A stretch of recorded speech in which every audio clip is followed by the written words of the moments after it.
Des petites questions pour toi.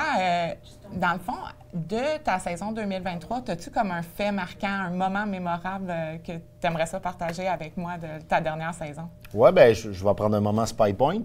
OK. Je suis allé à l'Ours, puis l'Ours, il s'est présenté en arrière du baril, puis il a été là très, très longtemps. Il était là la première fois, 11 minutes, puis j'ai une caméra d'installer. Donc, j'ai tout ça sur caméra. Puis j'avais une 4K, donc une belle qualité d'image. On fait des émissions de télé, donc c'est important la qualité d'image. Il était là pendant 11 minutes. Il ne m'a pas donné de cible qui me plaisait. Il est reparti, il est revenu. 19 minutes, il est revenu. Donc, j'ai passé 30 minutes avec l'Ours. Tu sais, ça a été un moment spécial. Je m'étais promis d'attendre pour un gros. Puis il restait en arrière, il restait couché. Donc, ça a été quand même long avant que je fasse comme OK, il est à mon goût. C'est ça, je vais le prendre quand il va me donner la possibilité. Puis là, c'est ça. Au bout de 30 minutes, les deux fois, il est venu en avant, il s'est tourné un peu, il m'a donné le tir, je l'ai pris, il est reparti, mais on a tout ça sur la caméra. Ça va être un excellent show qu'on va voir dans la prochaine saison. C'est sûr que je vais prendre des images Spy Point. Puis, dans le fond, ta prochaine saison, elle commence quand? 18 février. OK. 18 février RDS, puis ensuite Sportsman Channel Canada un peu plus tard au courant de l'année. Ça va être Q3. OK. Ouais, ça, c'était un beau moment Spy Point. Oui, c'est le fun, ça. Dans le fond, qu'est-ce qui t'a donné le goût de te lancer à une émission de télé de chasse? Bien, ça vient de Daniel Gagné, le producteur. Donc, il a commencé par la pêche, un mordu de pêche, puis la suite logique après la pêche. Bien, c'est la chasse, évidemment. Puis au Québec, bien, on a les deux mains dans la nature, on est toujours là. Donc, moi, je suis entré dans l'entreprise avec médias sociaux, marketing, puis il a vu que j'étais un passionné de la chasse, de la nature. Donc, il y a eu une opportunité à un moment donné. Il dit, Élie, veux-tu prendre un show de chasse? Certainement. Pourquoi pas? Donc là, j'ai la chance d'aller me promener un peu partout puis de rencontrer des passionnés. C'est ça qui est le plus beau souvent, c'est la nature, oui, mais c'est de rencontrer les gens qui sont vraiment des fanatiques, des passionnés de leur chasse ou de leur type d'environnement. Donc ça, c'est vraiment spécial. Puis je vis des beaux moments avec ça.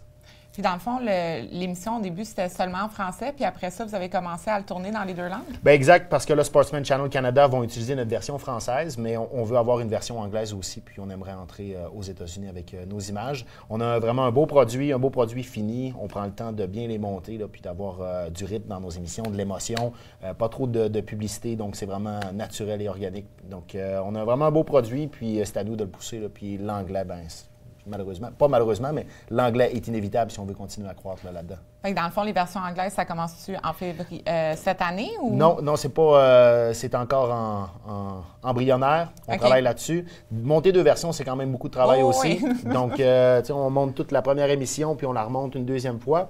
Puis, la langue est une limitation, mais pas en même temps. Quand un amateur de chasse me regarde chasser, il ne veut pas nécessairement entendre ce que je dis. Il veut voir l'animal, il veut voir le tir, il veut voir la chasse. Oui, mais justement, j'avais une rencontre avec Sportsman Canada, puis il me parlait justement de toutes les émissions en français qui sont regardées avec sous-titres. Puis j'étais comme, tu sais, je trouvais ça quand même étrange que je me demandais, tu sais, les codes d'écoute pour ces émissions-là, quand tu ne peux pas entendre, tu sais, écouter ce qui est dit.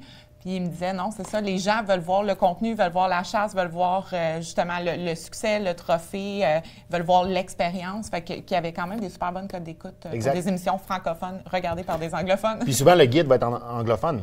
Donc là, à ce moment-là, les sous-titres sont en français, puis il reste avec une partie en anglaise aussi. Là. Donc, non, vraiment, c'est pas une limitation. Là. Les gens, ils veulent voir la chasse, ils veulent pas m'entendre parler. Là. OK. Autre question pour toi, dans le fond, ça fait quand même un petit bout que tu es chasseur. Quelle leçon de vie que tu as appris en tant que chasseur? Tu sais, peut-être un événement qui est arrivé, tu as fait « Ah ouais... Bien, je dirais pas un événement, mais la leçon de vie, je trouve que ça nous remet à notre place dans la nature. Tu sais, souvent, dans notre société, on est loin de la nature, on en détruit sans s'en rendre compte parce qu'on va acheter notre café, on va acheter notre épicerie, mais ça a des impacts sur notre environnement. Puis quand on se retrouve en forêt, qu'on fait une petite sieste à côté sur un arbre, qu'on se réveille à un moment donné, puis là, on regarde, est-ce qu'il y a des loups, est-ce qu'il y a des ours qui sont venus me sentir? Tu te rends compte à quel point que tu es petit et vulnérable dans tout ça, puis que tu fais juste partie d'une chaîne puis d'un tout. Donc, c'est vraiment de remettre en perspective mon identité, qui je suis à travers tout ça. Donc, la nature, ça me rapporte vraiment à ça, de ne pas me penser au-dessus d'elle. C'est un tout, on est ensemble, puis c'est justement d'être en symbiose et non pas de l'exploiter. Fait que c'est plus ça, je te dirais que la chasse m'apporte, ça me recadre vraiment chaque fois que je me retrouve dans le bois. Puis dans le fond, tu sais, je sais que tu as des enfants, Élie, puis comment que ça a un impact, dans le fond, ton style de vie de chasseur sur la manière que tu élèves tes enfants? C'est sûr que ça en a un. Puis justement, ces valeurs-là, comme je viens de l'expliquer, qui me font me mettre en perspective par rapport à notre environnement, ben eux, je leur inculque à chaque jour, c'est certain, puis ils le voient aussi dans le bois. Puis quand je vais chasser, puis je les apporte pas, ils sont pas contents. On veut y aller, comment oui, ça? Ils veulent faire partie de l'expérience. Vraiment, ça, tout le temps, comment ça qu'on peut pas y aller cette fois-là? Puis ils veulent des nouvelles, j'étais à la chasse, puis comment ça s'est passé, tout ça. Puis je fais vraiment attention de leur expliquer justement là, que on est un tout avec notre environnement, puis il faut en prendre soin. Ouais, non, les chasseurs, c'est des protecteurs de la nature. C'est pas, on n'est pas là pour la détruire. On veut le plus de forêts possible, le plus d'animaux possible. Oui. Puis on investit temps et argent afin justement que ce soit pris en charge par les gouvernements. Puis donc, tu sais, on est vraiment pro-nature. Oui. Est-ce que tu as des grands voyages ou des excursions de chasse qui s'en viennent en 2024? Oui, 15 avril, on s'en va en Afrique. La première fois que je suis allé en Afrique, je savais pas trop à quoi m'attendre. Puis j'avais pas tant d'attentes. Sérieusement, ça a été tout un coup de cœur. Ils prennent soin des animaux là-bas aussi. L'Afrique du Sud ressemble beaucoup aux États-Unis en termes d'utilisation de la chasse. C'est deux des pays qui ont eu le plus de chasse dans les dernières décennies. Puis c'est deux des seuls endroits dans le monde où la nature sauvage a fait. Donc, deux des endroits le plus chassés où la nature sauvage a eu la plus forte croissance. Ça prouve à quel point, justement, mon point, la chasse, que c'est là pour la conservation et non pas pour la destruction. Fait que l'Afrique, on est allé dans les Alpes mois de novembre. Ça, c'était vraiment le fun. Si je peux y retourner, c'est certain que je vais y retourner.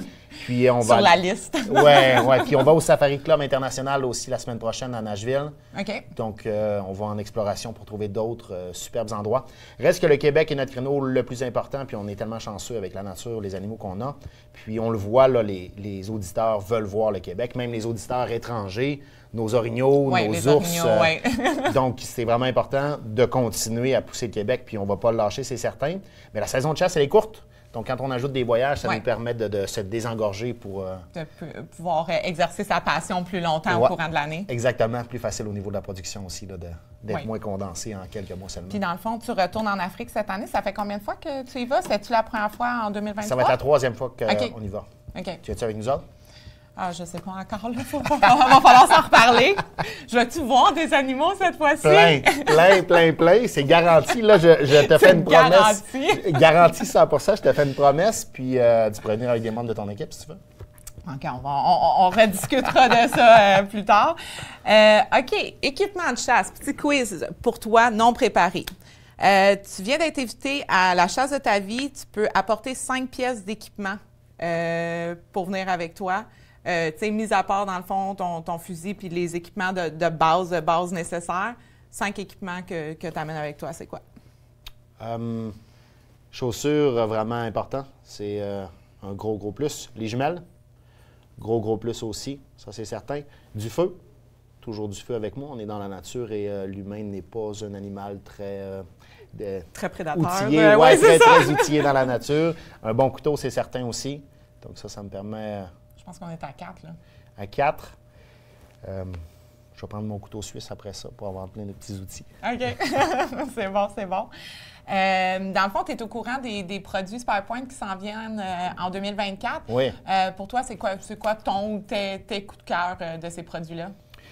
J'habite dans un endroit très au nord du Québec, pas beaucoup de couverture cellulaire. Oui. Donc, la Flex, elle est super bonne. On l'utilise quand on va en tournage beaucoup. Mais pour moi, je vais utiliser plus vos autres caméras, puis celles que vous avez en 4K.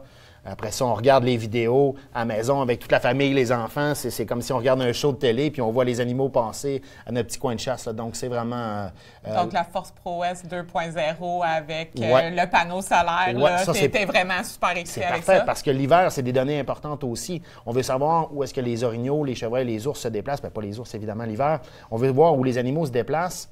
Puis, c'est de l'information qui est extrêmement utile au printemps. Si tu arrives pour chasser au jour 1 puis tu sais où est-ce qu'ils sont, c'est pas la même chasse que si tu dois découvrir au jour 1 puis les trouver. Donc, vraiment, c'est les caméras qui sont le mieux pour nous. Puis avec le panneau solaire, bien, on y touche pas, on laisse ça là. Puis on est tellement dans des endroits éloignés, il n'y a pas beaucoup de passants, il n'y a pas de danger de vol non plus. Donc, c'est ça ton coup de cœur. Oui, vraiment. Puis dans le fond, avec les vidéos 4K, tu peux intégrer ça dans ta série, dans tes émissions aussi, exact. Parce que c'est accepté au niveau de la résolution. Exactement. Médias sociaux aussi, ça fait des belles images après ça. Donc, vraiment, ça, c'est elle qu'on va utiliser le plus. La Flex, lorsqu'on va dans des régions avec couverture cellulaire, c'est sûr que c'est bien pratique.